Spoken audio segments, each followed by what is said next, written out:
Oh, hey, what's up, you guys? How's it going? It's Papa, and today I am showcasing you guys my Labrynth deck that I have been playing for the current format. This Labrynth list takes a lot of inspiration from Joshua's Day 2 Labrynth deck. I don't believe he talked with it, but this is a lot of inspiration coming from him. The cards that I don't play that he did before I do start the video is the Math Equation Cannon. I just don't really think that card is needed. Another cool thing about this deck is that it lets you play new cards such as Dominus Impulse, which I think is very strong at the moment. And of course, this is just a trap build of Labrynth. This is something that I am just trying out just because, again, like I've said in my past videos, that I am trying many different decks for the upcoming YCS that I have in Anaheim. But this is just a pure trap build. There's no furniture cards in here. It is very straight to the point. It is probably just as basic of a trap Labrynth deck that you can get. But before we do start this video, I want to go ahead and ask you guys to please like and subscribe for more content, because if you like and subscribe, it lets me know that I'm doing something right. This is a deck that I've never actually shown on my channel. I've played it a couple times in the past, but never really felt too comfortable with the list that I was playing because they were furniture builds, and I honestly didn't really like them that much. I just didn't think the deck was all that good. But I think being able to just summon a lovely, summon a lady, and then like sphere mode your opponent is basically the easiest way that you can play this deck. And if you are a new player and you're just trying to figure out the current format, or if you're just trying to basically get the swing of things, and I think this is a good, like, nice starter deck for you guys to go ahead and try. But yeah, guys, since it is a trap Labrynth list, I don't want to spend too much time talking because the deck is very simple to explain. It's really just a bunch of trap cards and a few effect monsters. So without further ado, we'll go ahead and get into it. We start off with the one copy of lovely Labrynth of the Silver Castle. If I may add, it's a beautiful secret rare Europrint copy. It's not the CR, but I also just don't believe in CRs anymore. But to pair with the one copy of lovely, of course, we are on 3 Lady Labrynths of the Silver Castle. Card is very, very strong. I'm not playing cards like Ariana. I'm not playing Arius. None of those cards. I really just don't feel like you need those cards. The format is basically reliant on cards like Shifter, cards like Fuwalos, cards like Perulia, just a lot of cards that essentially say if you try to do anything, then they're going to hand trap you, or they're just going to basically make it to where you can't really play. So being able to just play a nice simple lineup of effect monsters that don't really lose to those cards, like it doesn't lose to like Imperm or anything. I mean, I guess maybe the lady does if you just don't have the safety net on it, but I think this is definitely more than enough that you need. Again, like I said, this was Josh's main deck monster lineup. To pair with it, of course, I am also playing the 3 spear modes like he was. I've toyed around with the idea of going to 2 copies of spear mode and playing the Carta Demise. I'm not playing Carta Demise in this list. I don't really think it's needed because there has been time where I have Carta Demises and I've drawn monsters off of it, and it wasn't really that good because they just end up going to the graveyard anyway. So I really don't want to run into an issue like that, so I opted not to play Carta Demise. Don't get me wrong, it's a +3 and that is very nice, but I also just don't think it's really needed. You could also play cards like Lava Golem if you're not comfortable with sphere mode. It's basically just dependent on your locals or wherever it is that you're playing. I like sphere mode mainly because of the fact that I have a lot of U-Bell players, and then there's a lot of Snake Eye players that I deal with, so being able to just clear their whole board with a big testicle is very nice. So yeah, basically 3 spear mode because we're always nuttin'. For the spells, I opted to play 2 copies of Pot of Duality just for some extra consistency. Since you're not really doing any kind of special summoning on your turn 1, you can go ahead and get away with playing Duality. You could play 3 if you want to. I've toyed around with 3, but I don't want to brick on it either. I'd rather just see a trap card in my opening hand, so I just opted for 2. And if you see this card going second, then most of the time it's going to get negated anyway, so you just have a nice happy medium with 2, and they get sided out during the post game 1. But to complement this, I'm also playing the runic spells. I'm playing 1 Destruction, 1 Freezing Curses, and 1 Flashing Fire, mainly because not only do they have the option to summon Hugin from the extra deck, but they also act as forms of interruption as well. You don't really care about your battle phase. I mean, again, like I said, you're only playing 7 monsters, and only 4 of them you can summon to your side of the field, so it's definitely like a slow base control deck, so I just felt like playing these were fine, and you know what, they have been, so I can't really complain too much. The cards have been really good for me, and I don't see myself changing this lineup anytime soon. But that's it for the spells. It's only 5 spells, and then the rest of the decks is trap cards. So we play 3 copies of Big Welcome, of course. Card is Busted, being able to special summon a Labrynth monster from your deck, and then being able to add it back to the hand, so basically use this to summon Lady, and then you get Lady effect to summon itself, so very, very nice. And then also complementing that, we played 3 copies of Welcome Labrynth. Cards are very strong. Being able to reset itself is also very nice So you have to max out on these because this is essentially how you get your cards out on the field. That's it for the Labrynth traps. Arguably the best trap card for going first and or second is 3 copies of Solemn Strike. The card is very nuts. I mean, even the fact that you can still play this card today and still see success with it is very good. I remember being able to play this back in 2016, I believe, being able to play this with like Cosmo, being able to play it with all the other decks out at the time. I'm like drawing a blank, but I was mainly playing Cosmo at the time, so it was basically Cosmo with 3 strike. That's besides the point. But we play 3 strike because this card acts very well going first or second. It helps you just bait out negates, and then basically every time you activate a trap card, your opponent activates a monster effect, then you negate it with strike, and then they can't respond because it's a counter trap, so it's very, very good. Probably the main reason to play Labrynth now is 3 of the new copies. I'm sorry, it's not very budget friendly, mainly because this card is so good for what it does. Dominus Impulse really makes this deck shine.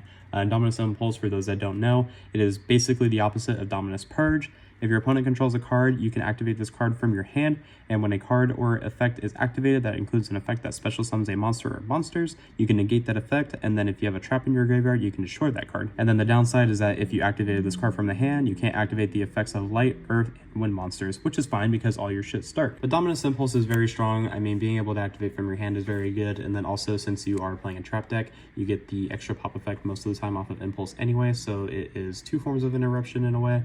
But the card is very strong and definitely one of the reasons why you should be trying this deck out. Another strong card in the deck is 3 copies of Daruma Cannon. This card is nuts on butts. Basically, every time that your opponent has a link monster on the field and you flip the Daruma Cannon, you get to essentially remove that monster from the field since link monsters can't get flipped face down. So card is very good at being able to bait out stuff. If you play against Pirelli, this basically outs the Nor, so it's essentially really strong there. I mean, Pirelli's not the best deck anymore, but card is very good. Definitely one of my favorite traps that you get to play in the deck, and basically the one you always want to be able to resolve. And also this card is not once per turn, so basically you can activate multiples, so that's essentially why we play 3 of it, because you get to play multiples per turn. So definitely 3 Daruma Cannons. Since I'm not playing the equations, I opted to end up keeping Compulse in the main deck. I know Josh said he didn't really like it, but Compulse is just one of my favorite trap cards, and being able to play normal traps is very fun. It's just one of the ways that I was introduced into the game was by playing trap decks,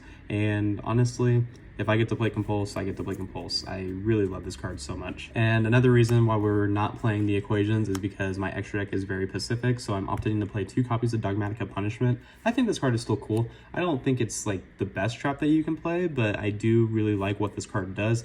Since I do have many targets for it in my extra deck, since I'm not really summoning from the extra deck, I think this card is just better. But I'm also playing 2 of it because you can trap trick for it, and it's just very strong. So we have to play 2 of those. You can play 3 if you want, but I didn't want to brick on it because it is a once per turn card that you can play, so I just opted to play 2. We play 2 copies of Dimensional Barrier, mainly because this is good against decks like Branded, good against decks like Tenpai, which really hurt this deck because they play a whole lot of board wipes, or they play hand traps, but lately it's been board wipes, so being able to just activate this, make it to where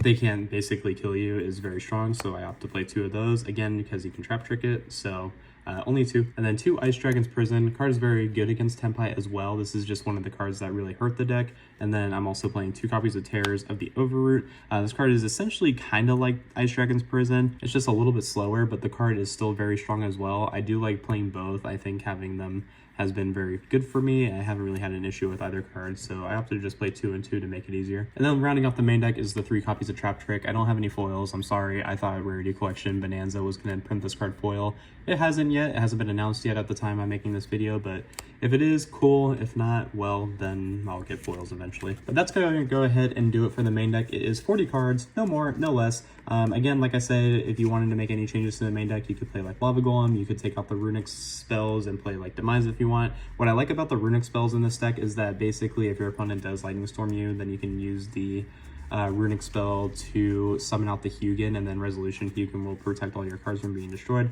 So that is essentially why I choose to play those. For the extra deck, we play the 2 copies of Hugin. I think the card is very good. I play 2 just in case I'm playing against Kashtira and they'd opt to banish my 1 copy, so I just thought 2 was fine, and then also if they like Bastille it while it's in the graveyard, then you still have the second one to help you protect, even though they do put themselves back, but it's just more of a just in case thing. We do play 1 copy of Munin, no particular reason, it's just there in case you need it.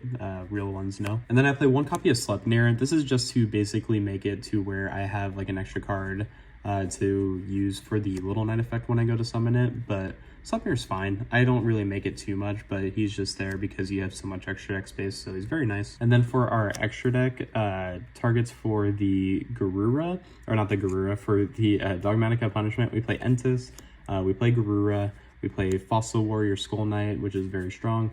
1 of the Golden Cloud Beast Malongs. Card's okay, and I mean, I never really send it, but it's just there because it's 22, and if you need to destroy a card, then you can. Very nice. 1 Wind Pegasus. Card's busted. 1 of the Master Pack Bit. Card is also very strong. And then we play 1 of the Myriologic Aguilators, just because it has like an extra effect that negates a face-up card on the field when it's sent. It's just an extra target.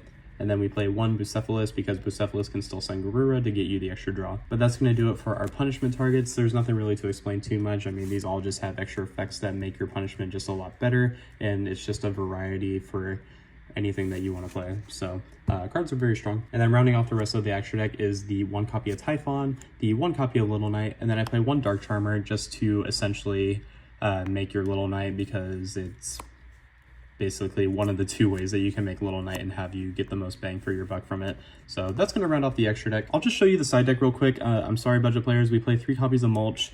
It is just what it is. And then we play 3 Perulia because when you go second, you want to be able to break your opponent's board. So essentially these cards are getting you into cards that help you win your games. So we are also playing 3 Retaliating Sea for the fire matchup because fire just puts up way too many forms of interruption, so you want to be able to make sure that doesn't happen. And then for going first, we play 3 copies of Lord of the Heavily Prison just to help protect from cards like Lightning Storm, cards like Twin Twisters, whatever it is. Just being able to help protect from destruction is very good. And we play 3 Solemn Judgment for going first.